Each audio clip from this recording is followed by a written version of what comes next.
వనితా ప్రేక్షకులకి నమస్కారం.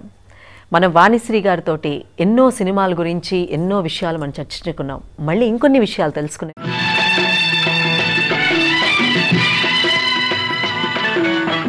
నమస్కారం వాణిశ్రీ గారు.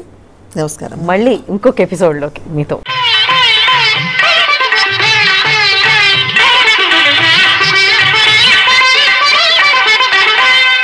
ఎప్పుడైనా సినిమా విసుగు రాలేదా? నాకు ఎప్పుడు విసుగు రాలేదండి.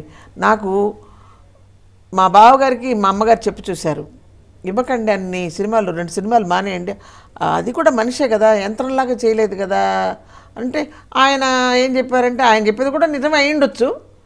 అందరూ నా మేలు కోరే, ఇప్పుడు అక్కగారు బావగారు అమ్మ లేకపోతే నేను మాత్రం చేయగలనా? చేయలేను. కాకపోతే ఏంటంటే పెళ్ళి అనగానే స్వార్థపరులు అయిపోయారు, ఇంక్లూడింగ్ మదర్.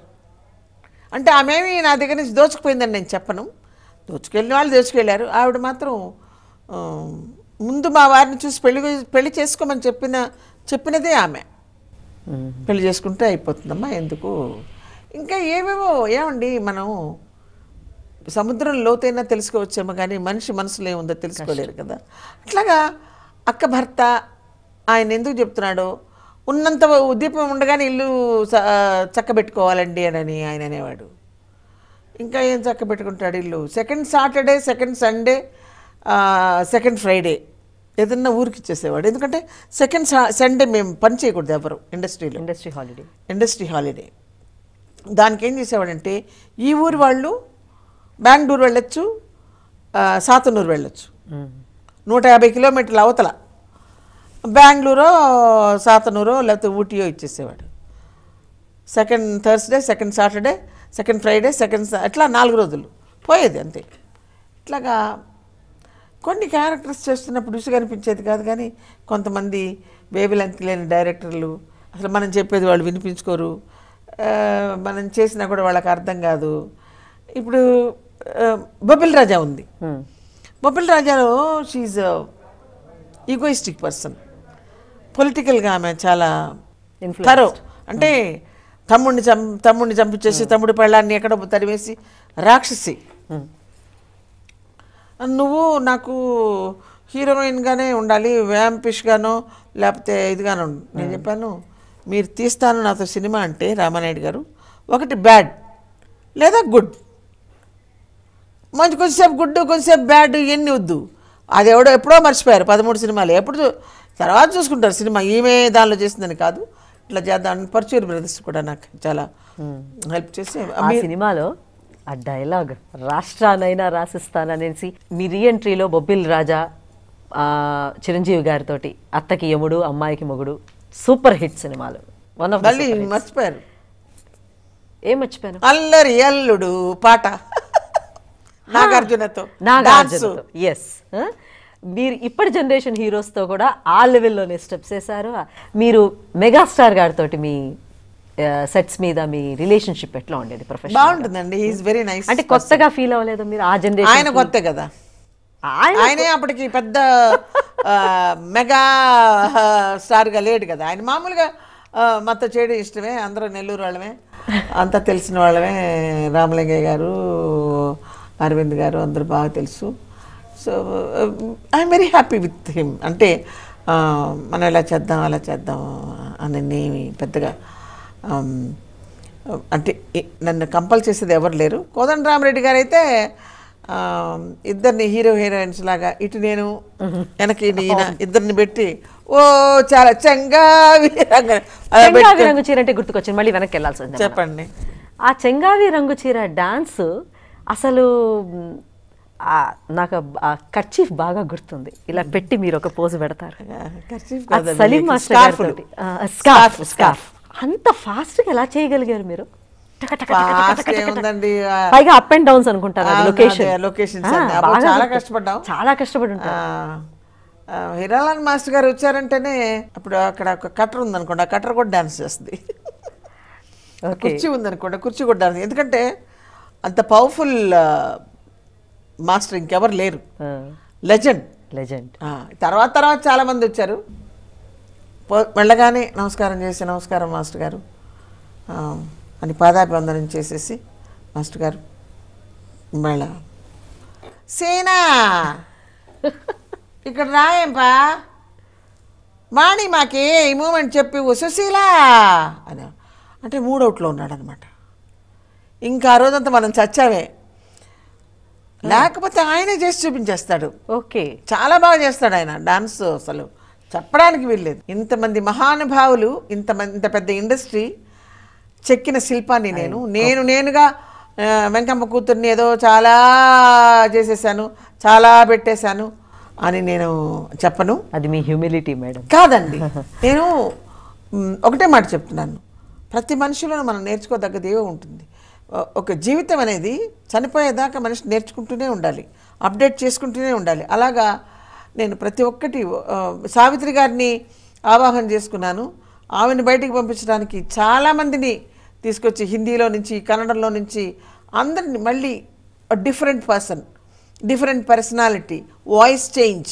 సావిత్రి గారి వాయిస్ ఉండకూడదు, సావిత్రి గారి ముఖమే ఉండకూడదు, బాగా చిక్కిపోవాలి, సన్నంగా ఉండాలి. ఆ చీరలు కట్టుకుంటే సావిత్రి గారు ఒక మామూలుగా గృహిణిలాగా ఒక చిన్న జడ, లేకపోతే స్టూడెంట్ అయితే 2 జడలు ఇట్లా వేసుకునేవారు. ఆమె స్టూడెంట్ అని అనేవారు కానీ ఎవరు అట్లా స్టూడెంట్గా ఉండరు కదా. అవును. కానీ జనం చూశారు ఆమెను. ఎందుకు చూశారు? ఆమె బాగా ఫెమిలియర్. ఆమెను అలాగే యాక్సెప్ట్ చేశారు. కాదండి, ఆమె ఫెమిలియర్. జనంలో సావిత్రి వస్తే లావుగా ఉందా, సన్నంగా ఉందా అని చూసేవాళ్ళు కాదు. అవును, కాదు. నేను వచ్చిన తర్వాత కొంచెం సన్నము దేవిక గారు లావుగా ఉండేవారు. అందరూ బొద్దుగా, లావు అంటే లావు కాదు, బొద్దుగా ఉండేవారు. నేను దాన్ని అలా ఉండకుండా ఇంకా సన్నం ఎట్లా అవ్వాలి అని అప్పట్లో మాకు జిమ్ములు లేవు, బ్యూటీ పార్లర్స్ లేవు, ఏమీ లేవు. మరి మీరు చూడండి నేను ఎంత అవస్థపడి ఉంటాను. డైటీషియన్స్ లేరు. అవును, ఇది చేయండి, ఇది 6 ప్యాక్ అని ఇప్పుడేదో ఎన్ని ప్యాక్లో వచ్చినాయి, ఆ ప్యాక్లన్నీ మాకు తెలీదు.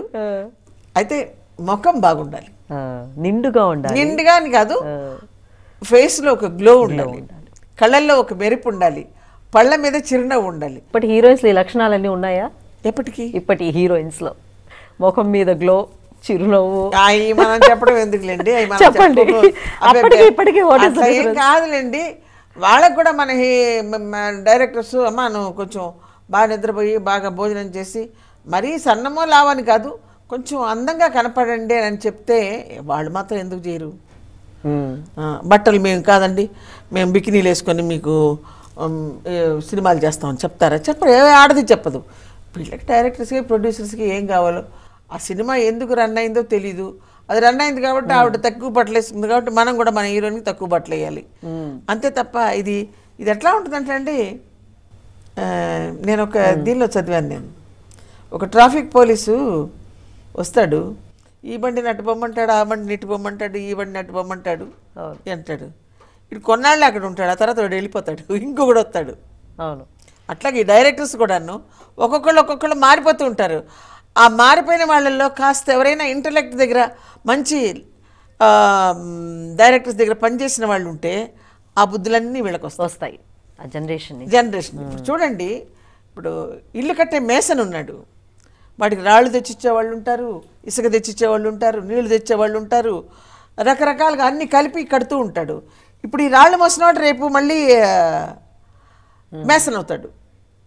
ఎక్స్పీరియన్స్ అది ఓకే, బట్ ఇది కళ. ఇది ఒక మనుషులందరినీ ఉత్తేజపరిచి వాళ్ళని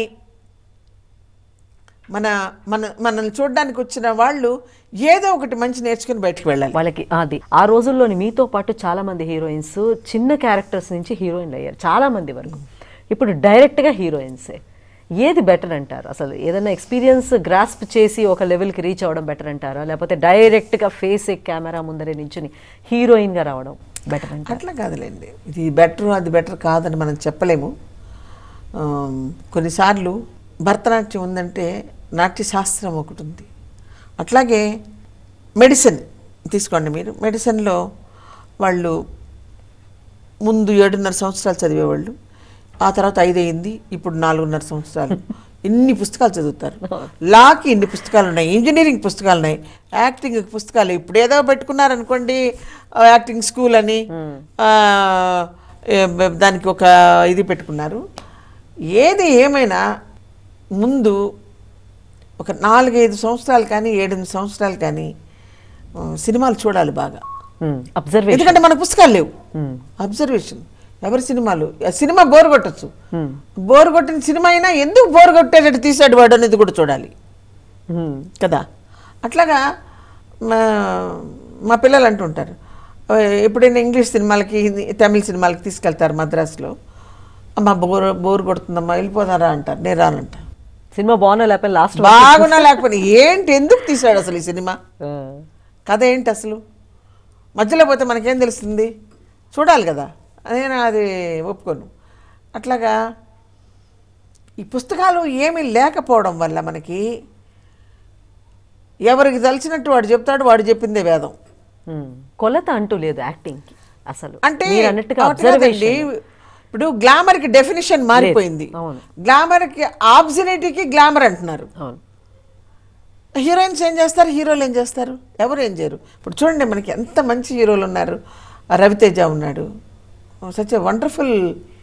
ఏంటో అబ్బాయి మాట చేస్తూ ఉంటే ఇంకెవ్వరు ఆ ప్రాంతాల్లో ఎవరు హీరోయినో ఎవరున్నా ఏమి చూడం మనం.